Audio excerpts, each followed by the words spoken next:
These past few days have had me worried and I can't think straight.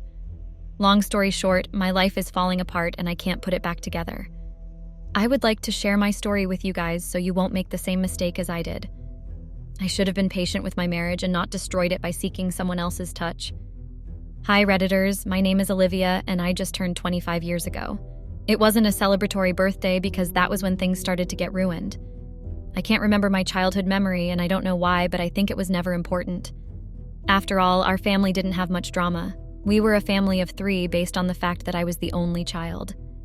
The little memory I remember was that I had transferred school when I was 10 because they were renovating our house then, and it was going to take some time. My family stayed with some relatives until our house was completed. During that time, I know I met this boy and his name was Mark.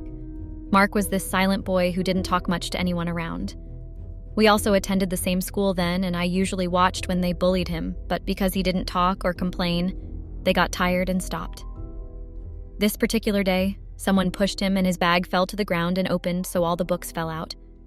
I rushed over to him to help him with the packing, and that was how both of us started talking. He told me thank you, and I remember his tiny voice saying, "You're welcome." He was 2 years older than me, and he didn't talk much about himself, but he laughed at the things I said. The next day, we started going to school together because coincidentally, his house was close to that of our relatives. He was my childhood friend, not until 1 year passed by. I was 11 years already. My parents told me we were leaving and I threw a tantrum because I didn't want to leave. I think it was more of I didn't want to leave Mark because we were so close. I never even had the chance to tell Mark because it was so sudden. I cried all through the journey of us going back to our own place. There's a reason I'm telling you readers about Mark because he carries most of the story. When we got to the house, I still cried in my room. Months had passed then, and I put Mark at the back of my mind. I started another school, and that's the part I can't remember much. I turned 15, and I started high school. I didn't make any new friends or expect much from anyone because I had already set my mind to the fact that I shouldn't get attached or make very close friends because we were going to end up being apart. College started by the time I was 19, and that was where I met Henry, who was 20. Henry was a very gentle person in college, and I noticed he didn't like attention much. I met him in my second year of college in class. The lecturer gave us an assignment and left the class. Henry walked up to me and asked if I could teach him something because he noticed I was asking questions previously and it looked like I understood it. I laughed and told him I did understand it and I could teach him. I became his tutor after that, and he passed the exams that we had. He thanked me and said he liked spending time with me. I also liked spending time with him, and he asked me out on a date. I accepted, and I learned some things about him. Henry told me his life story. He also came from a family of 3 just like me, and he was the only son. Both of us being the only child in the family was one of the things we had in common. He loved reading and playing video games, and I loved them too. He asked me what I wanted to become in 4 years' time, and I told him I had no idea because I really had none. I never thought that far about where I was going in life, and I just wanted to flow with whatever I was doing and see where it led me. He told me he wanted to be a pilot, and I thought about how it was great that he had a goal in mind. College was over, and I was glad I was done with that. I was 22 years old by then. What I was glad about more was the fact that Henry and I had been together since second year started, and nothing had come between us. I loved Henry so much, and I wanted to spend my life with him. Or that's what I thought at first. My family had met with Henry's family because Henry insisted and wanted to take our relationship to the next level. One particular night, he told me we were going on a dinner date and told me to dress up. I did, and he took me to a fancy restaurant. Everything was going great, but what shocked me the most was when he got down on one knee and proposed. I was so surprised, and without any thinking, I told him yes. When I got engaged, he told me that he was working towards his goal of becoming a pilot, and he wanted to provide me with everything I wanted so we won't lack things. We discussed having kids, and both of us didn't want any, so we decided we weren't having any. I asked if the family would understand, but he said he didn't care because me and him were a family, and the decision was between us. We got married 5 months after he proposed to me, and the marriage was a huge one. We tried planning it, but both our families said it was a big moment, so they invited lots of their friends. I was tired by the time we finished the wedding and the reception, but I won't lie that it was an enjoyable moment. Henry had surprised me that night of our wedding that he bought an apartment for us. The first time I stepped in the house, I was amazed because it was a huge place. We settled into the house and life was going great. Henry said he was taking classes for his pilot lessons, but it was online just for training, so there were no complaints because he had my time. I think the changes started when he said he had to take physical classes. He would leave early because the training started early. I didn't know how pilots' trainings worked, but it sounded stressful. Most times when he left, it was so lonely in that big house, and I found myself thinking of random thoughts like, should I adopt a pet to be less lonely, and things like that. I decided to get a job because I couldn't sit down in the house all day waiting for Henry to come back. I studied accounting in college, so I figured I should at least use my degree for something. I ended up getting a job in the bank as an accountant, and it was stressful. The customers were annoying and not letting me think straight most times. I won't lie that most times I came to work, I poured my frustrations on the customers. By that, I mean if they talked to me with a tone or attitude, I gave them the same energy. This happened for 2 months, and it was like a cycle of Henry going for lessons and training while I went to work. I usually got back before him because he mostly arrived late at night and he was always tired. The only time I got his time was on a weekend because that was when he was free. I was about to tell him that I didn't like how he didn't have enough time for me because we just got married recently, and he didn't have my time. At the same time, I wanted to speak, but he said something too. I told him to go on first, and he started talking. He told me that he was going to be riding a plane for the first time, but as an assistant. He was very happy, so I didn't know how to inform him about how I felt. I didn't want to ruin his happy moment, so I kept it to myself. He was gone for 2 days, and I got worried that he didn't contact me, but I still went to work that day. His phone wasn't ringing, and I stayed up till 1 a.m. that day. He apologized and said he had to put his phone on airplane mode due to the interference. I guess I understood in a way, but it also sounded like an excuse, and I started thinking he didn't love me anymore. I focused on my accounting job for another 2 months, and things were the same. Henry told me his job was going great and he was no longer training. He was getting paid now, and I saw how excited he was when he told me. I still couldn't bring myself to say how lonely I felt, but I thought it didn't matter. Before I knew it, I turned 24 and I felt so empty. I wished things would change, and I think my wish came true. On one of my normal days at work, I heard we were going to get a new manager at work, and it was someone no one knew. Obviously, I didn't pay it much attention since I didn't take the job seriously and just wanted to use it to pass time. The manager came, but I didn't bother waiting to see who he was because I wanted to go home. The next day, my coworker informed me that the manager wanted to see me. That was very weird because I know I did nothing wrong, but I still thought maybe I made a little mistake with the accounts. The coworkers told me some things before I entered his office. They said I shouldn't get worried because they had met with him and he looked like a chilled person. They also said he had called some people in and he just wanted to know the people working under him. I thanked my coworker and knocked on the door. A voice said come in, and there was someone standing next to the window talking on the phone. I couldn't see his face well, but I waited for him to finish his call. He didn't look back, but he told me to sit down, and I did. 1 minute hadn't passed yet when he got off the call and sat down on his chair. I was able to get a good look at his face, and it clicked to me that he looked so familiar. He smiled, and I knew I recognized the person, but I didn't know who it was. He said my name and asked if it was me, and I said yes. Then he said his name was Mark. I can remember him fully now. Mark, the young timid kid I had met when I was 10, and now 14 years had passed, and we were meeting ourselves again, coincidentally. It was indeed a very small world. I put my hand over my face because I was shocked, and he laughed. We were friends for 1 year, but for some reasons, childhood friendship seems more real than the adult one you make immediately. I asked him if I could hug him due to the fact that we were friends when we were kids, and it was a memory we both couldn't forget. He said sure, and I hugged him. He said he still remembered how we were during our childhood and how he stopped seeing me one day and those days turned to years. He also said that he was looking through the workers' files and he was surprised when he saw my name. So he needed to confirm that it was me and not someone with the same name as me. He said he wanted to talk to me more, and he asked me if I was free after work. It was a Friday then, and I asked him if we could talk on Saturday, so he said no worries. I gave him my contacts, and he said he was going to call me. I got back home a bit excited that day knowing that I had someone to talk to and I won't be lonely all the time.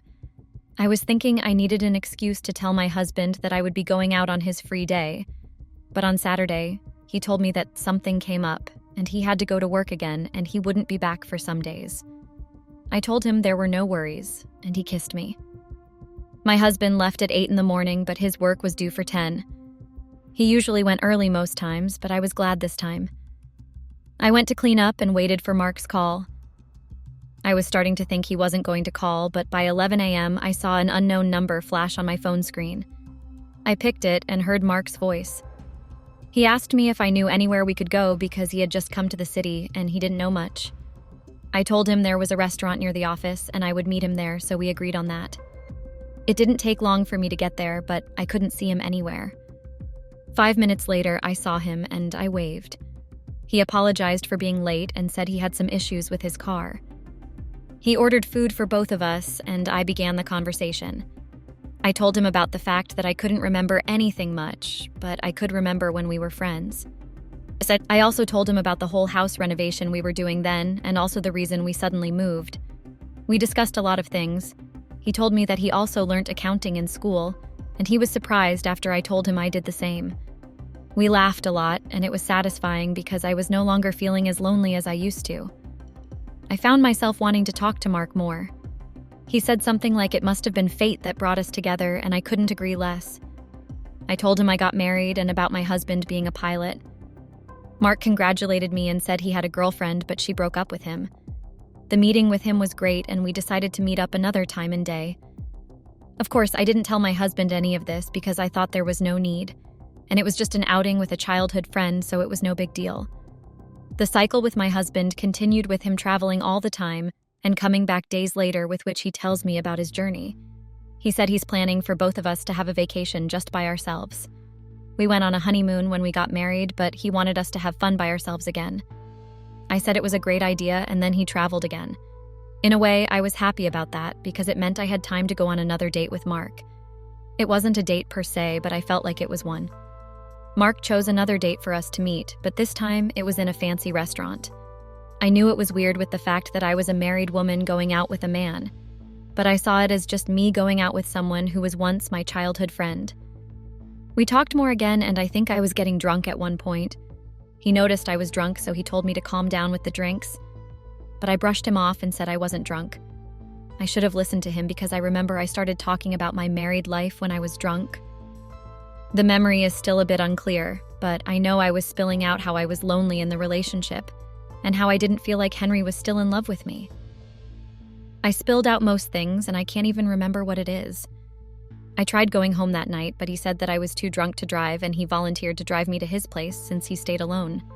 I was about to protest, but I didn't, because if I had gone home, it was going to be lonely since Henry was not around. I accepted his ride, and he took me back to his place.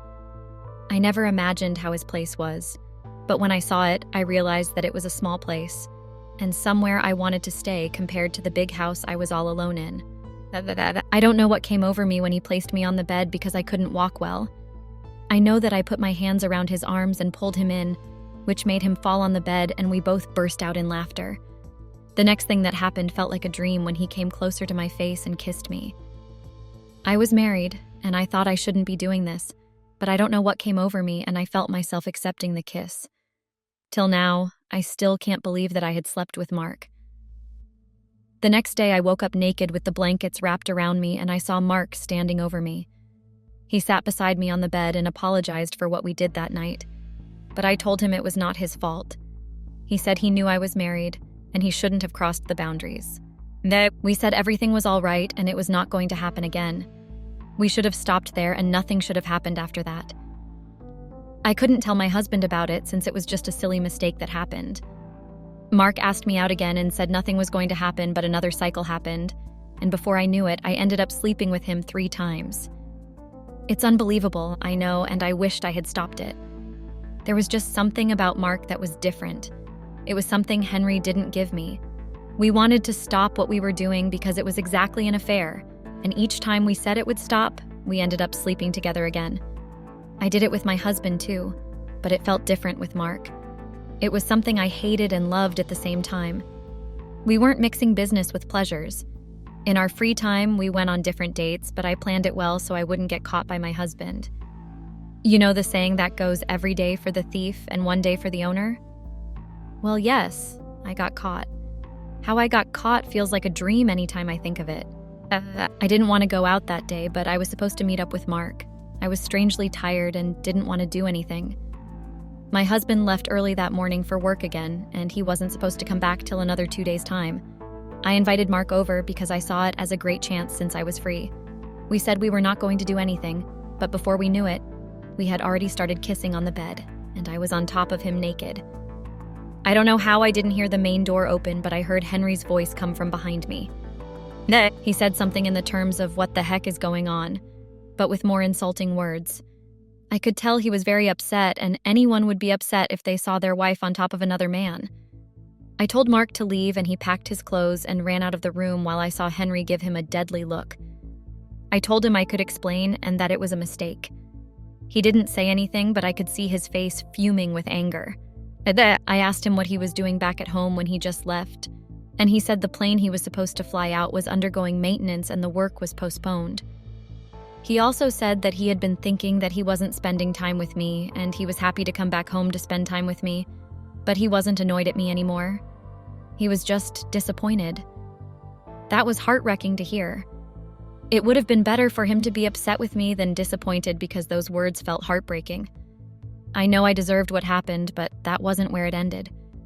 He asked me how long it had been going on, and I came clean with him, telling him the truth. There was no use hiding it from him anymore. As expected, the next words he said was that he wanted a divorce. I expected him to say that, but I begged him, saying we could make our marriage better. I told him I messed up and I deserved this, but he should reconsider the divorce. The next day, he said the plane was fixed and he was going to be gone for a week. He said by the time he got back, I should have moved out of the house. I begged him, but he didn't listen. I can't go back to my family housed in shame. I'm still trying to contact Mark, but he isn't picking up his calls. Update.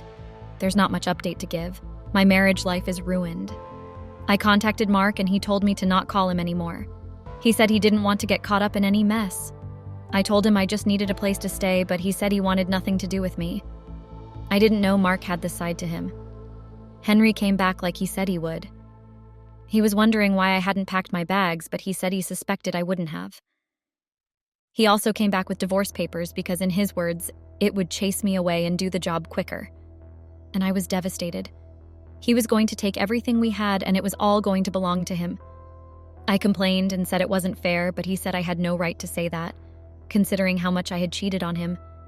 I didn't know that he had also informed my parents because some hours later, I had more than 10 missed calls and different messages from my family and his family. I talked to my mom, and she told me she was ashamed of me. I signed the divorce papers because I had no choice and I left the house. I am currently at my parents' house, but they aren't talking to me. I wish I could go back to the beginning to change things, but I can't. I hope the readers out there won't cheat on their partner all because they weren't giving you attention and you were lonely. Learn from my mistakes.